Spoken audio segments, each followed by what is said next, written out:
బనకచెర్ల విషయంలో అడ్డంగా దొరికిపోయిన సీఎం రేవంత్ రెడ్డి ఆ అంశం నుంచి దృష్టి మళ్లించేందుకు చిట్ చాట్ పేరిట తనపై నిరాధార ఆరోపణలు చేశారని బీఆర్ఎస్ కార్యనిర్వాహక అధ్యక్షుడు కేటీఆర్ మండిపడ్డారు. ఖమ్మంలో బీఆర్ఎస్ నేతలతో కలిసి మాట్లాడిన ఆయన రేవంత్ రెడ్డి చేసిన ఆరోపణల్ని తీవ్రంగా ఖండించారు.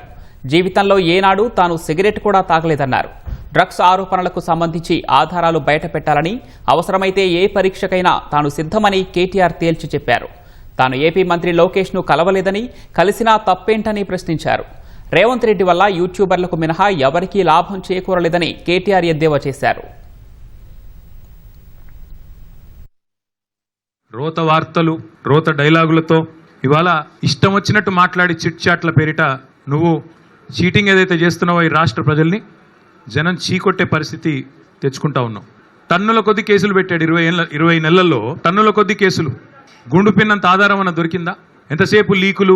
అప్పట్లో ఏదో సినిమాలో ఆయన గ్రీకు వీరుడు అనేవాళ్ళు, ఈయన లీకు వీరుడు. దమ్ముంటే లై డిటెక్టర్ పరీక్ష పెట్టు అని చెప్పిన మొట్టమొదటి రాజకీయ నాయకుడిని నేను. నీకుందా దమ్ము? ఓటుకు నోటు కేసులో నేను డబ్బులు తీసుకోలేదు లేదా ఇవ్వలేదు అని చెప్పే దమ్ము నీకుందా? లై డిటెక్టర్ పరీక్షలో ఇదిగో పులి అంటే అదిగో తోక, ఇదిగో ట్యాపింగ్, ఈ హీరోయిన్ ఆ హీరోయిన్, ఈయన డ్రగ్గులు వాడాడు ఆయన డ్రగ్గులు వాడాడు. ఒక్కడంటే ఒక్కడు ఈ రాష్ట్ర ప్రభుత్వంలో కానీ ఈ రాష్ట్ర అధికార యంత్రాంగంలో కానీ అధికారికంగా ఏమైనా చెప్పారా? ఏంది గాసిప్సు, ఏంది నాన్సెన్సు? ఎవరన్నా మీకు వచ్చి ఫలానా వాడు తప్పు చేశాడని చెప్పారా ఇప్పటికీ? ఇది ట్యాపింగు, అది కుంభకోణం, ఇది లంబకోణం, అది డ్రగ్స్, ఇవేనా? ఇంకా 6 గ్యారెంటీలు మర్చిపోదామా? 420 దొంగ హామీలు మర్చిపోదామా?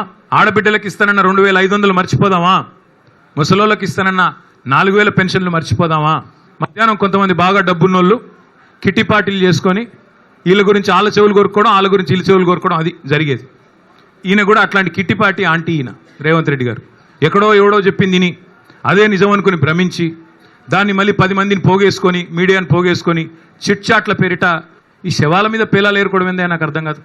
ఎవరో చనిపోతే దుబాయ్లో దాన్ని నాకంట కట్టడమే. నేను అందుకే అంటా ఉన్నాను, నీకు దమ్ముంటే ఆధారం బయట పెట్టు, దమ్ముంటే ఏ టెస్ట్ చేస్తావో చెయ్యి. లేదా ఈ కిట్టి పార్టీ ఆంటీ లాగా ప్రతిరోజు వీళ్ళ చెవు గురికి వాళ్ళ చెవు గురికి హెడ్లైన్లు మేనేజ్ చేసి మీడియాను మేనేజ్ చేసి ఎక్కువ రోజులు బతకలేవు. ఇంకో మాట అంటాడు, నేనేదో లోకేష్ని కలిసినట్టు అర్ధరాత్రి పోయి మేమేం చేసినా బాజాప్తా చేస్తాం, బేజాప్తా చేయాల్సిన కర్మ మాకు లేదు. అయినా నాకు తెలియక అడుగుతా, లోకేష్ ఏమన్నా నీ లెక్క అంతర్రాష్ట్ర దొంగనా? లోకేష్ ఏమన్నా నీ లెక్క సంచులు మోసినోడా? లోకేష్ ఏమన్నా నీ లెక్క చదువు రానోడా? కలిస్తే తప్పేంది? ఒకవేళ కలవలేదు కలిస్తే తప్పేంది? అయినా నాకు తెలియక ఇంకో మాట అడుగుతా, పక్క రాష్ట్ర మంత్రి యువకుడు, నాతో డెఫినెట్గా సత్సంబంధాలు ఉన్నాయి, ఇద్దరం కూడా ఫ్రెండ్లీగా ఉంటాము, కలవలేదు కానీ కలిస్తే తప్పేంది? నాకు తెలియక అడుగుతా.